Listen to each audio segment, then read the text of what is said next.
Good morning, Colorado. It's 8:31 on Saturday, March 6th. I'm Chase Golightly, filling in for Kerjan Bianca. Thank you so much for joining us on this spring-like morning here in southern Colorado. Taking a live look outside at the Sangres, a beautiful day. It looks like a screensaver right there. Storm Tracker 13 meteorologist Sam Postis joins us now with a look at your forecast. And Sam, we're also looking into a flash flood warning happening right now. Yeah, we are. We want to go to some live video right now of a wildfire from Cherry Valley in California. Take a look at this. Firefighters working on battling the apple fire, forcing evacuations 75 miles east of Los Angeles. And we don't know the size of this fire at this time, but definitely a lot of land being taken over in this mountainous terrain. We'll be trying to work more details on this fire later on tonight. Another trial also delayed, this one in La Plata County, located in the southwest portion of the state.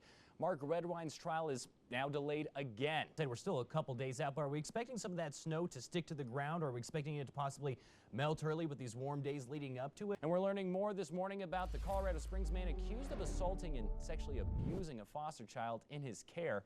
Despite the prosecutor's attempt to keep 46-year-old Joel Longshore behind bars, a judge has granted Longshore a personal recognizance bond, which means, for now anyway, he's out of jail without putting up a dime for bail. It was certainly an excellent day to be out for an Easter egg hunt, but if you thought it was a little warm today, you aren't alone. As Storm Tracker 13 meteorologist Sam Postis tells us, we broke some records today, Sam.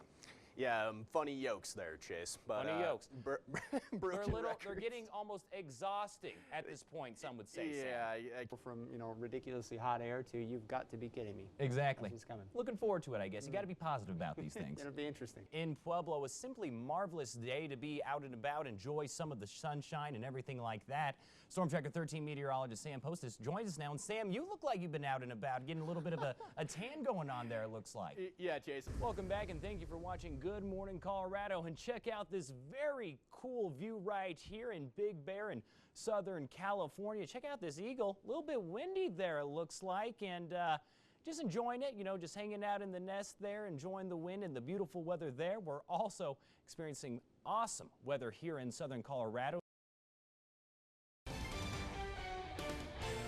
Good evening, and thanks for joining us here at KRDO News Channel 13 at 5 o'clock. I'm Chase Golightly.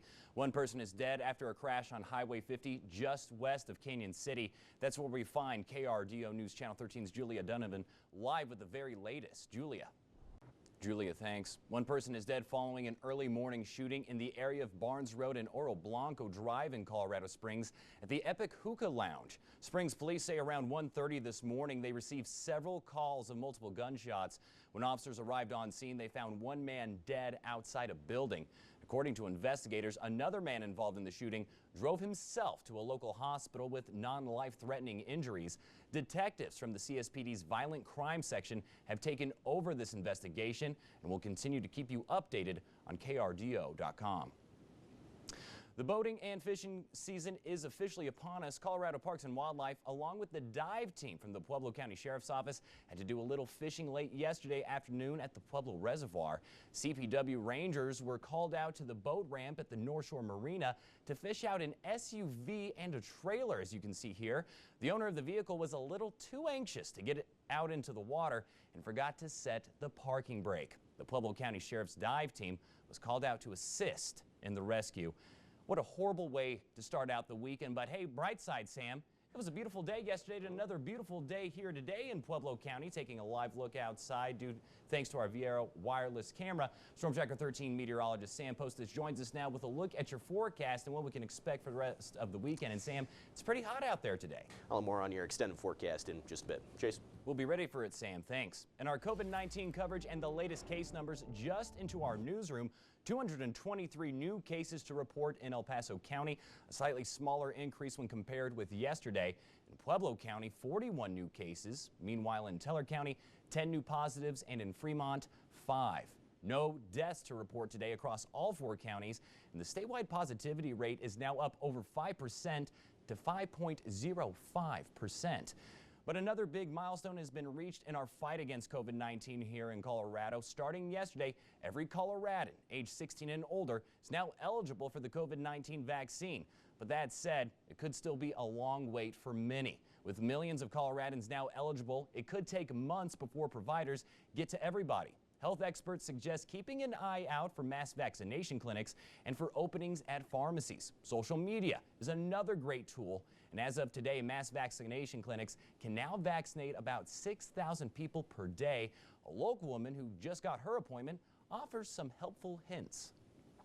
If you don't have the fortune to stay home or social distance, keep an eye on when there's going to be mass clinics, and then make sure you're logging on time to get a spot for yourself, or searching all the different pharmacy websites trying to find an appointment as well.